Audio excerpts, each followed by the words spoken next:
Hi guys, I just wanted to get on and talk to you a little bit. I wanted to rant a little bit. Just chop it up with you, really. I wanted to talk about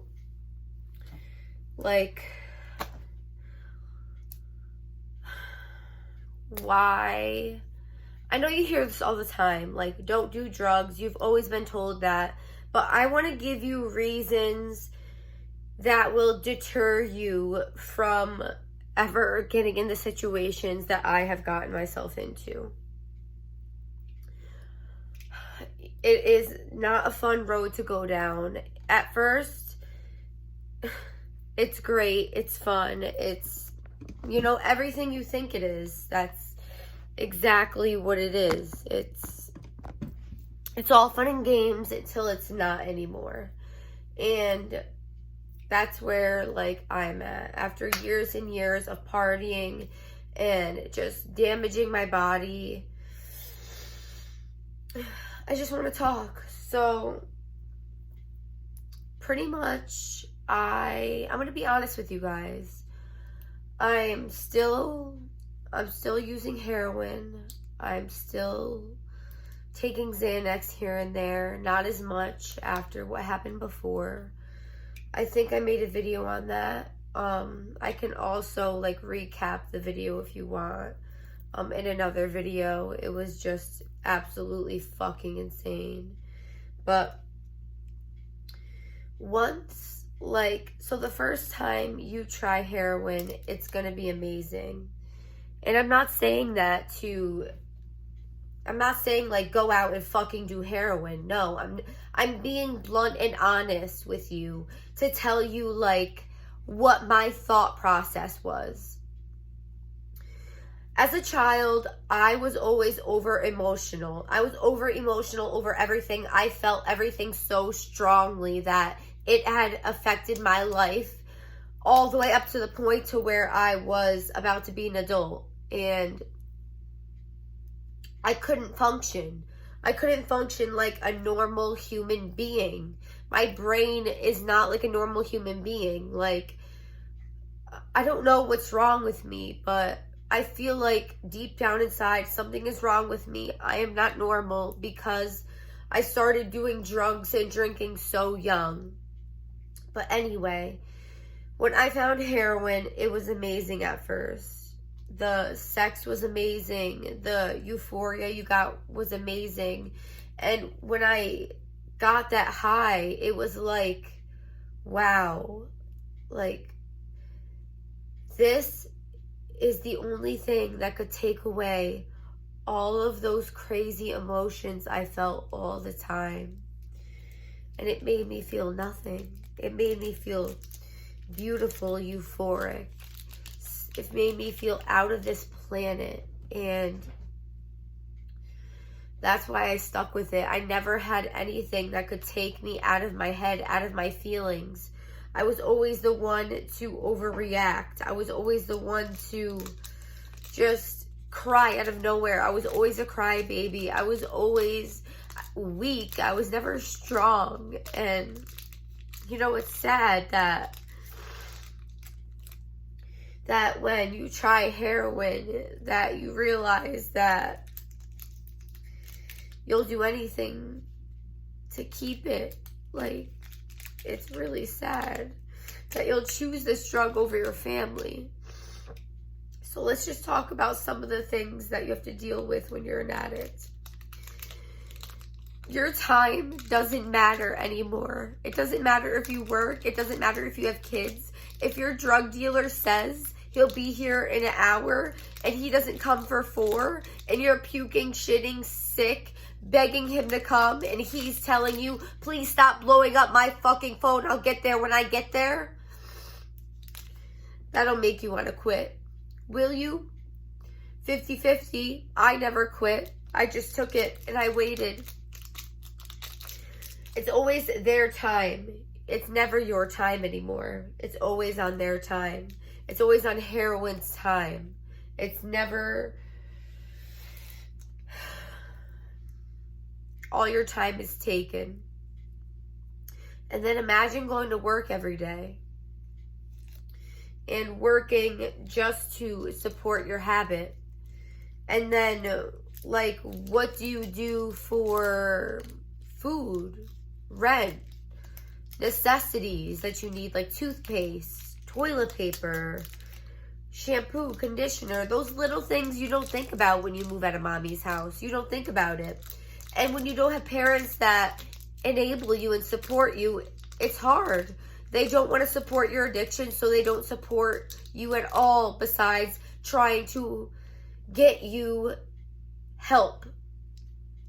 And you cannot force somebody to get help if they're not ready. And it's crazy because this life that I created for myself fucking sucks. And this is why I created my YouTube channel. Hopefully this will give me the strength. All of you can give me the strength. And I can have a hobby to talk about my issues. And we can all just, you know, relate on certain topics. And really get to know each other.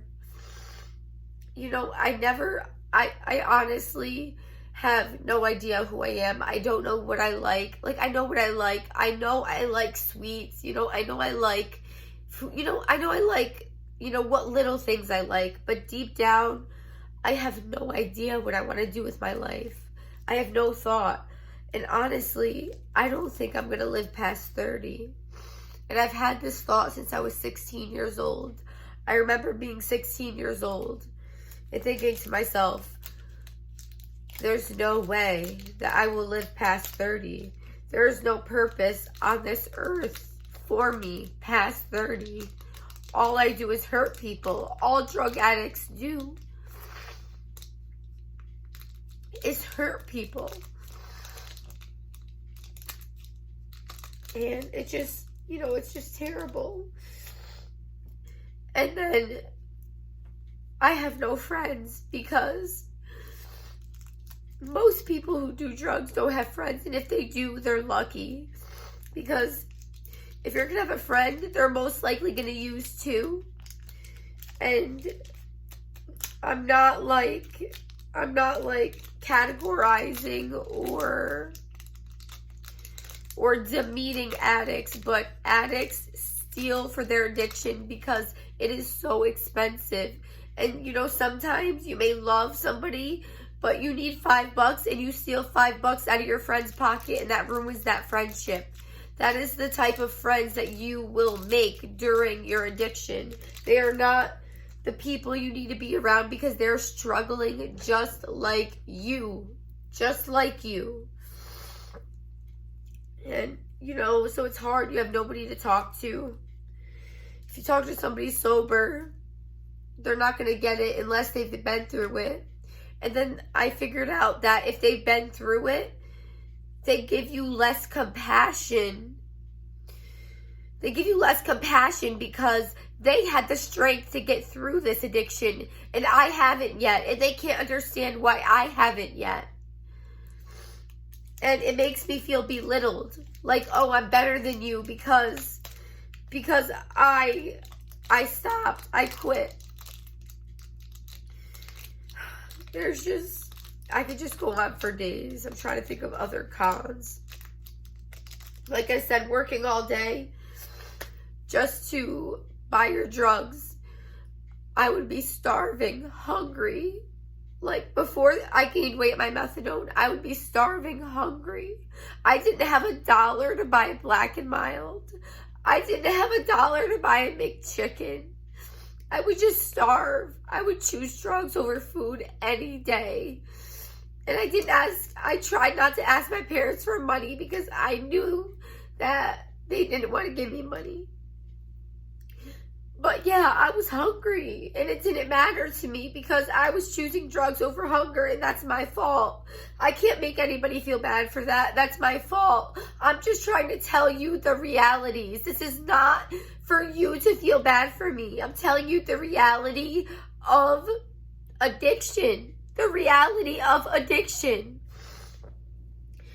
It's an everyday, never-ending process. The moment you wake up to the moment you go to sleep is all circled around your addiction. You have to deal with especially if you're a pretty girl. Dealers are going to try to be handsy with you because they think they can do whatever they want because they're your dealer. Sometimes they'll blackmail you and say that they're not going to give you anything unless you do something for them, even though you came with money. Like, I never understood that. I have money. I'm not giving you shit. I'm not giving you shit if you're not going to take my money.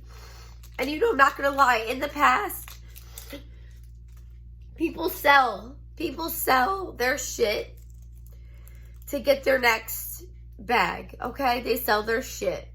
And when they have nothing left to sell, they sell their bodies. And these prices that they're selling their bodies for are not enough. And it's sad. It's really sad. And they're numb to it. They become numb to it. It's just a way of life. Most of them have no family, no friends. They've all given up on them. And I know sobriety takes effort, but every addict is different. Every addict needs different things. I took the first step and I'm trying to do the methadone clinic. I'm trying to get clean. I want to get clean. I don't want to live this lifestyle. I want things in life. I want to become something. I want to have money for food.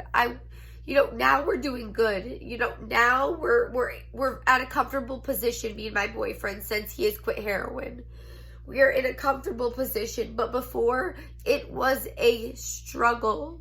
We would fight every day, especially if you're a couple and you both use. God forbid one person got one more bag than the other. It was an all-out war. We would have to split bags evenly. There would be one crumb extra in the other pile of the person, and he'd be like, "Give me back that crumb so we can make it even." That's how bad it gets. I've seen people have no water to shoot up with, and they shoot up with puddle water on the street. Puddle water. And it's, you know, it's a struggle. And you would be surprised about how many people deal with this every day, and then they have kids, and their kids watch their parents choose drugs over them, choose drugs over buying food for them, choose drugs over buying school clothes for them. Lucky for me, I had an amazing mother. I would have nothing if I didn't have my mother. The car is the one that she sold me. Everything I have is because of her. It is just not something that you want to get into. It's not worth it by any means necessary. All it does is take you down. It takes your self-esteem down. You become a beggar. People look at you like a fiend. My boyfriend just walked in. I lost track. But you just, you know, you make bad decisions because all you care about is your drug of choice. Like I said when I was in the other video, when I made a mistake and I was really fucked up, and I didn't realize the tire fell off my car. And I was driving around pretty far, and I didn't realize that. I even went to McDonald's with no tire. And like, this is the shit that like addicts, you know, addicts deal with. And then the loved ones of the addicts have to deal with it and pick up the mess. It is just, there's so many layers to this issue. I could tell you a million stories about, you know, years of my issues and problems and mistakes I've made during my addiction. But I'm just going to end this video here. I just wanted to talk a little bit event.